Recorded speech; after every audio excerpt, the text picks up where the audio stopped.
I'm Dennis Anderson along with Julie Zenner. Here's what's coming up on Almanac North. Airport officials are working to get more people to fly from Duluth. A leakage study shows that a large number of flyers choose to drive to the Twin Cities, a trend the airport sees as an opportunity. Saturday marks the final concert for Duluth Superior Symphony Orchestra music director Markand Thakar. The conductor is here to talk about his career with a local symphony. And we'll have the business news and a news file story from 25 years ago. It's all coming up next on Almanac North.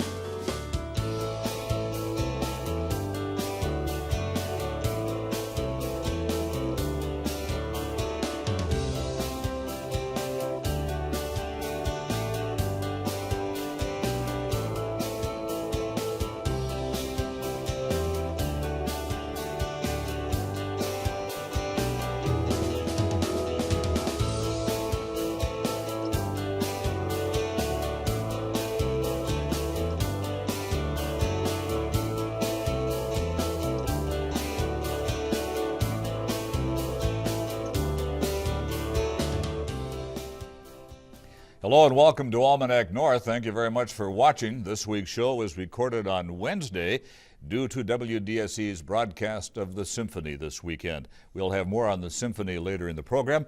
Now here's Julie with our first guest. All right, thank you, Denny, and welcome everyone. The Duluth International Airport opened a sparkling new terminal at the beginning of the year, offering an inviting new front door to air visitors to the region.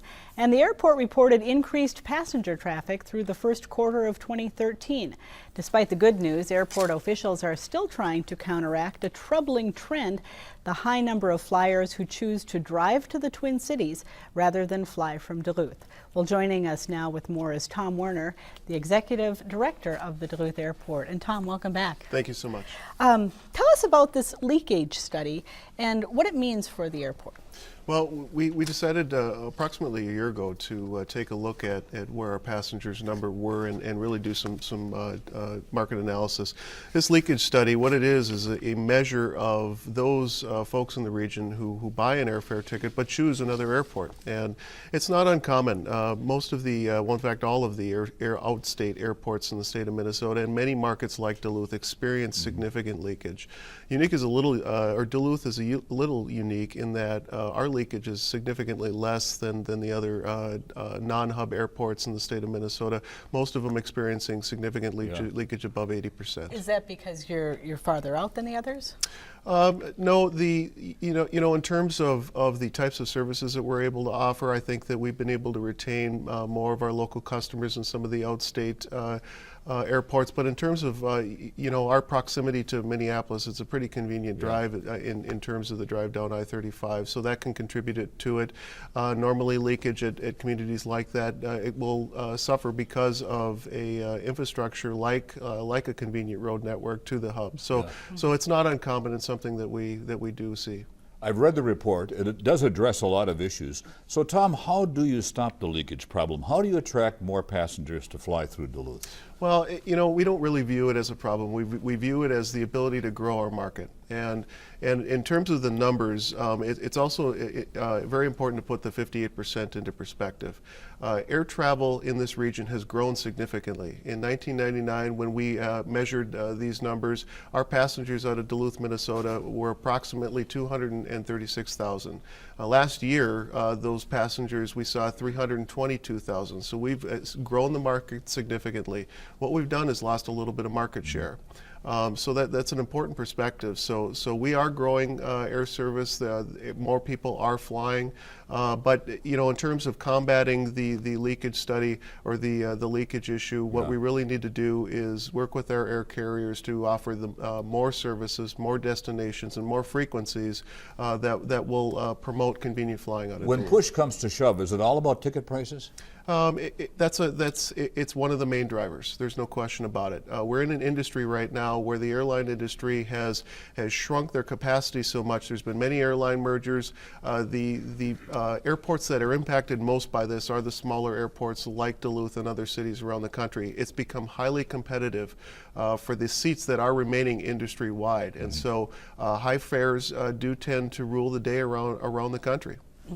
There's a perception that it costs much more to fly out of Duluth than from the Twin Cities, even if you as you factor in things like parking and gas and even your time. Is that a reality, or is that a perception that's not true? Overall, we have seen an increase in fares aggregately to many routes, but we do a lot of sampling of fares to major destinations around the country, and I can tell you that that's not always the case. It depends when you book. It depends where you're going. There are times, though not often as I'd like, that we can beat Minneapolis fares head-to-head without factoring in gas and other things. So, it's a very fluid situation. If you check on Tuesday, it'll be different on a Wednesday, all controlled by the airlines. Our message to folks in the region is just check and make sure that you're being a smart shopper about when you travel. Don't rely on old perceptions of what you think are going on, because sometimes we can surprise you. So Tom, when airport authority people start looking at this leakage problem study or this leakage study, what's next for them? What areas are they looking at? Well, we're looking at any way that we can stimulate the market, and of course marketing within the Duluth Superior area is very, very important. We'll continue that, but we want to look at some other initiatives that will stimulate the market from outside.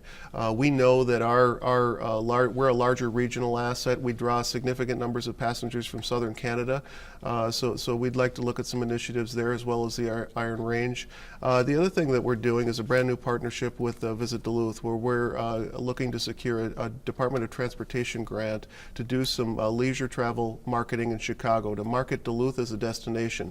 That also will help passenger numbers in a new way. So stimulating the market from inside and out is very, very important. Is it tough for an airport the size of Duluth to compete even in marketing dollars to other larger airports? It is. The challenges are significant. Our marketing budget is derived from grants that we're able to receive from MnDOT, and that does limit our ability to do marketing. So we need to be very, very creative, and we have in the past. We'll look for those opportunities as well. Despite the leakage, airport usage is up. It absolutely is. We've been trying very hard to sustain and solidify a competitor like United, so that we have more than one carrier option for travelers. That has been received very, very well, and so we want to continue to grow with all of our air carriers, additional markets and additional frequencies, so that we have the right types of options for this region. A better first quarter this year than last? Yeah, absolutely. On what was almost a banner year last year with 322,000 passengers annually, we saw growth above that this quarter, in the first quarter of this year. So it's been received well. Do you attribute any of that growth to the new terminal? It's possible. We thought that when we opened the building, there would be a sense of curiosity. If you haven't flown out of Duluth for a while, if you're one of the people that drive down the highway, that there would be a sense of, okay, I want to come in and check the place out and give it a shot. And I think it's been received well. We've been able to measure some things. For instance, our wait in our TSA lines now, less than 11 minutes on average. You can't do that at Minneapolis. So a lot of new benefits with the new facility, and it's been received well. What are you hearing from travelers? Largely very, very positive. People are excited. It is a very, very convenient option for those that choose to use it. It's quick. The fact that we have a restaurant on the inside the passenger area has been received well, and the revenue numbers show that.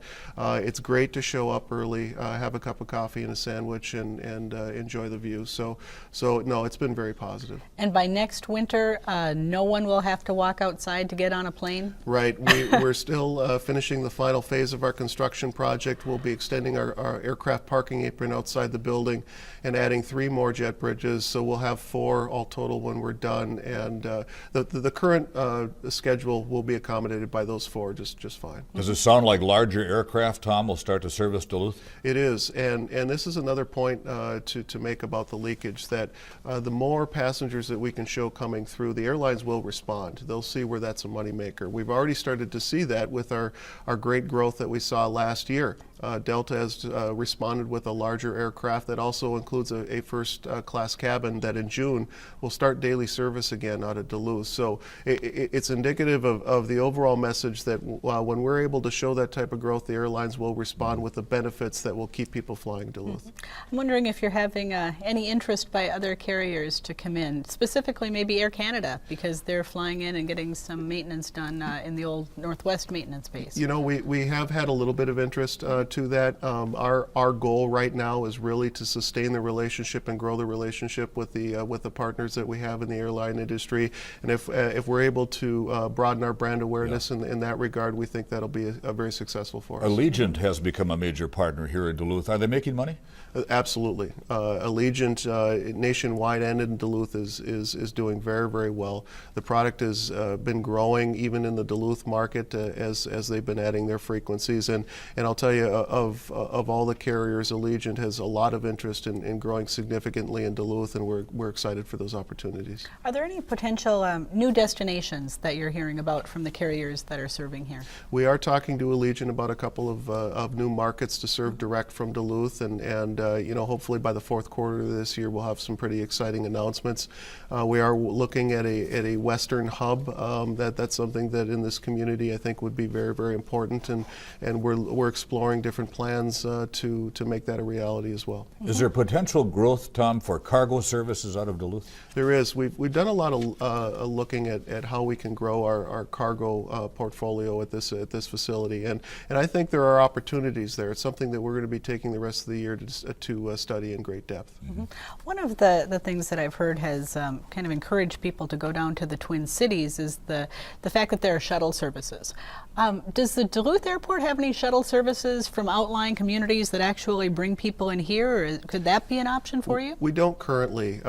Jefferson Lines has announced that they'd like to make the Duluth Airport one of their stops from the Iron Range as they process folks down to their terminal in West Duluth, and we certainly would encourage that.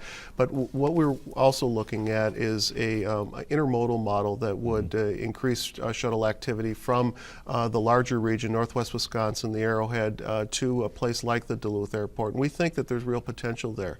Again, increasing the ease by which you can travel out of Duluth, an easy option that offers a lot of benefits.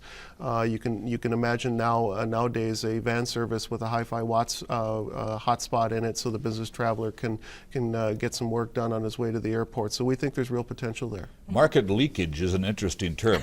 You're leaking passengers, you're not bleeding. Right, right. Yeah, no, certainly a technical industry term for sure. Right. Mm-hmm. What about charters, vacation packages, things like that? Do you see opportunities for growth perhaps with that in the airport? Definitely. One of the areas of emphasis for me in coming years is to grow Duluth as a destination. I think the Chicago marketing effort is just the start of that.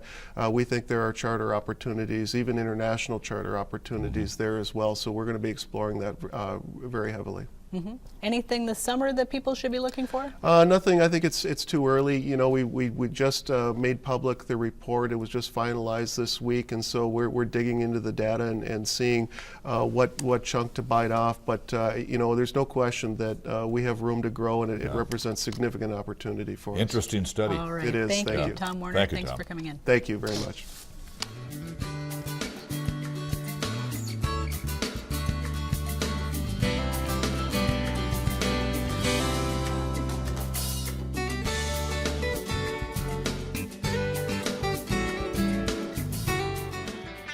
Now, let's dig into our news file archive for a look at what was making news 25 years ago this week.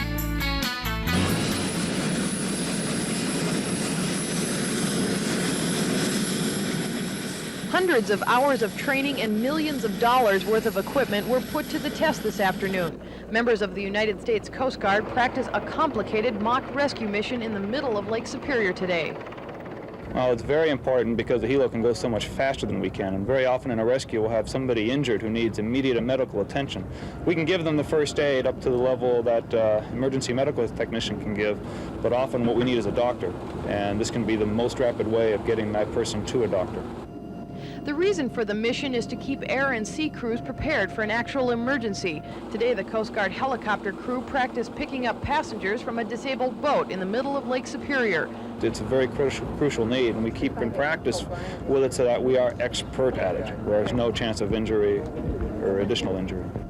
Today's maneuver was deemed a success. Had there been an actual emergency, Coast Guard officials say it would have been handled with perfect precision. But today's exercise was also designed for the media, so that people at home could see the many facets of the United States Coast Guard. Katie O'Keefe, KDLH News.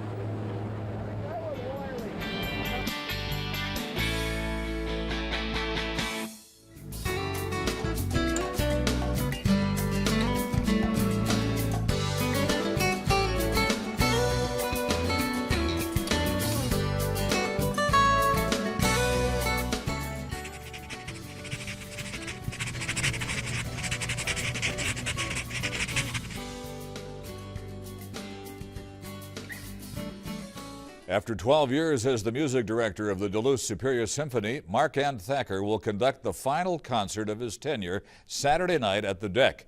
Thakar came to the Twin Ports as music director in the fall of 2001, leading a fine group of professional DSSO musicians with his own unique style. He is highly regarded for his orchestra building skills and innovative programming. Markand Thakar joins us now to talk about his final concert and more. Thanks for being here today, and this has to be sort of a bittersweet week for you. Well, not at all. No, I'm having a wonderful time. Are you really? And, it's a great week. Okay. What are some of the highlights as you look back over your 12 years with DSSO? Oh, there have been so many fun and important things we've done. We did a production called Old Turtle, based on the children's book, with the schools, the art programs, the reading programs. We did a family show, and it's a phenomenal production. We did some semi-staged operas, Carmen, Porgy and Bess. I was instrumental in bringing Aaron Aldrich here, who's our concertmaster, who's made a tremendous contribution. I brought Walter Mondale up for a concert. We had Tim Pawlenty narrating a concert. So we made noise about the symphony, and we built the quality of this orchestra has grown exponentially. They've done a tremendous job. In fact, so much so that we were able to raise money for the new shell, which completely reconfigured the hall down at the Deck. Which is not only good for us in the orchestra, but that new shell, and every group that comes in here benefits from that. So it's been a wonderful time. Do you think that the community's perception of the symphony has changed too over that 12 years?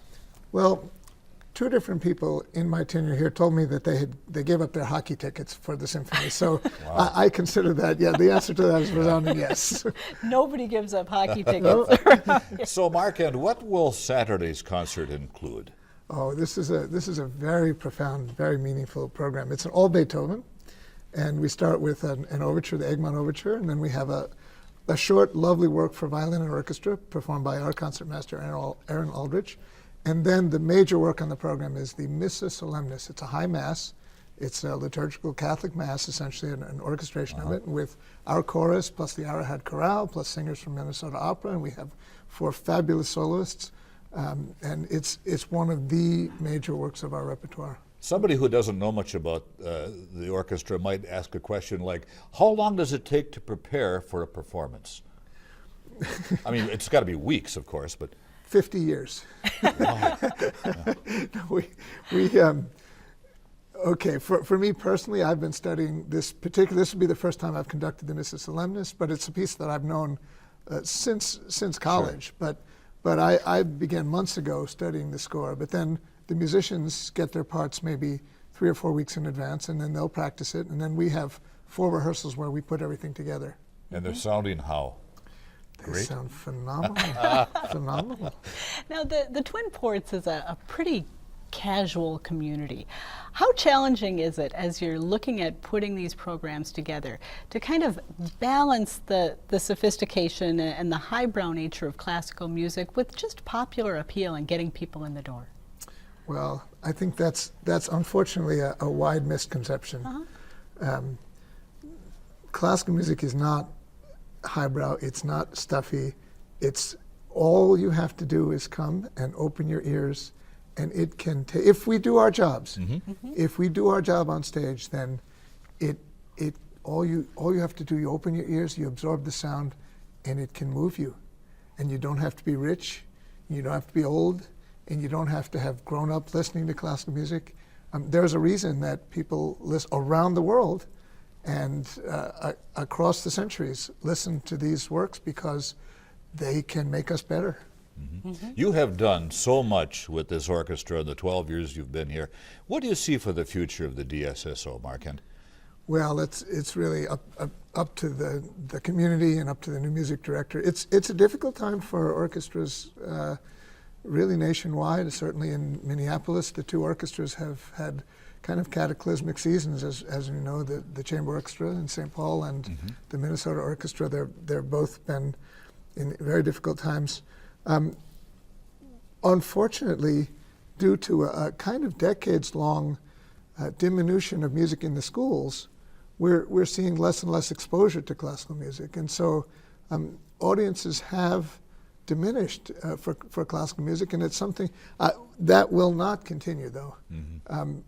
At a certain point, I mean, what music can do for you is too great that it won't die, and there will always be an audience, and I believe it will grow.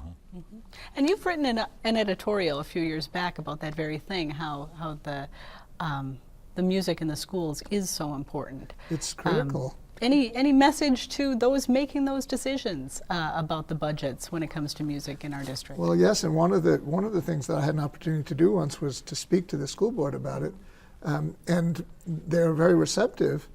I understand they have difficult decisions to make with budgets, but the fact is that when you have kids involved in the arts, if you have kids in school involved in music, all their other academic performance goes up, and their creativity goes up. And when their creativity goes up and they graduate from school, they're not going to be musicians for sure, but they're going to be entrepreneurs. They're going to be creative.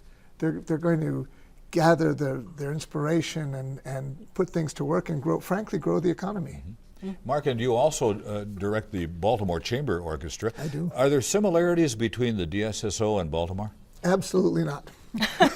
What are the differences? Well, in Baltimore, we're a small and very fine. Well, the similarities are both very fine orchestras, but we are kind of the smaller version in town. Really? And whereas in the Duluth, we're the 600-pound gorilla in town. So, but we play. The similarities, we play great music. We play to audiences that love us. And will you continue directing that orchestra? I will, although they haven't named it Markand Thakar Week in Baltimore yet. I'm working on that. Does every orchestra have its own personality, or is that personality somewhat led by the person at the front? Well, every orchestra that I've been to has the same personality. There are the same collection of people who are grumpy, and they're the same collection of people who are just thrilled to be there, and the same collection of people who are just trying to get through the day, and it's just the names change. But and then, of course, musically and personality-wise, certainly the music director has a lot to do with a lot of influence in that.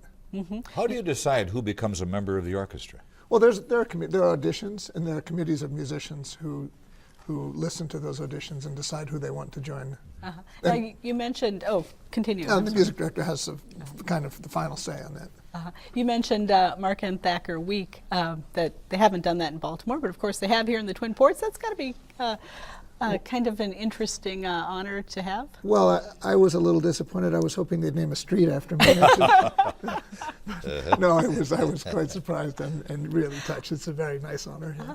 Any special memories of the Twin Ports community beyond the orchestra, or special feelings that you've developed working here?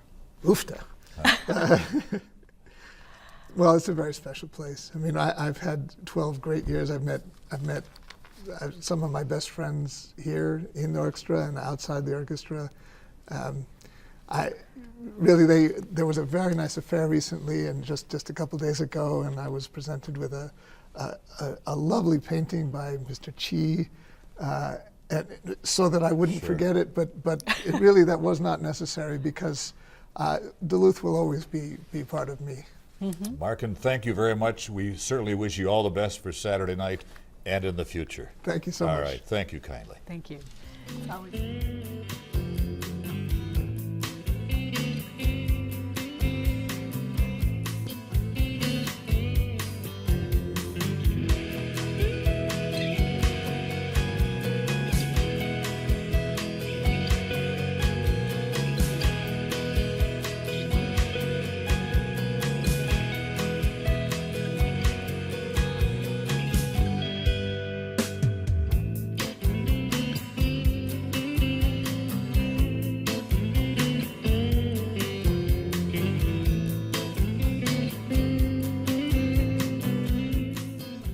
time now for a look at the week's top business stories from Business North. A solar power initiative in the Minnesota legislature will force people to pay more for electricity. Executives of Elite made those comments at their annual meeting on Tuesday in Duluth. Elite's Minnesota Power is ahead of schedule in generating electricity from renewable fuel sources. The investor-owned utility opposes the measure because it says the area lacks enough sunlight to efficiently produce solar electricity. All area lawmakers supported the bill, which exempts paper and mining companies from future solar-related rate hikes. Electric co-ops and municipal utilities are also exempt from the rule. Calumet Specialty Products, which owns a gasoline refinery in Superior, is about midway through an extensive maintenance program that occurs once every 5 years and costs tens of millions of dollars. It's called a turnaround and involves everything from taking x-rays of welded joints to conducting pressure tests to ensure all operations meet specifications. Calumet's turnaround began late in April and will be completed later this month. Now, during the showdown, you've probably noticed area gas prices have spiked higher compared with surrounding states. Early in the week, they were running 20 to 25 cents more than in Wisconsin, Michigan, and Iowa. A key environmental document has been completed for Polymet Mining, which hopes to extract copper, nickel, and precious metals near Hoyt Lakes. An independent contractor has completed drafting the company's preliminary supplemental draft environmental impact statement. Next, the EIS will be reviewed by state, federal, and tribal regulators and open to public comment. The document contains modifications and improvements made since Polymet's original draft EIS was prepared. Company President John Cherry said those improvements will ensure Polymet can protect the environment while mining non-ferrous minerals. For more on these and other stories, visit businessnorth.com. Our time is up this week, but you can still call with a comment. Dial 218-788-2849 to leave a message or send an email to almanacnorth@wdse.org. And the WDSE website is also a great resource for the latest news and information about your favorite public TV shows and an up-to-date program schedule. Don't forget to watch the symphony on Saturday night at 7 o'clock here on Channel 8. Julie? That's right. The folks around here really enjoy putting that together and broadcasting it. It'll be seen right here, so thank you. For Julie and the crew at Almanac North, I'm Dennis Anderson. Have a great weekend. Good night, everybody, and be kind.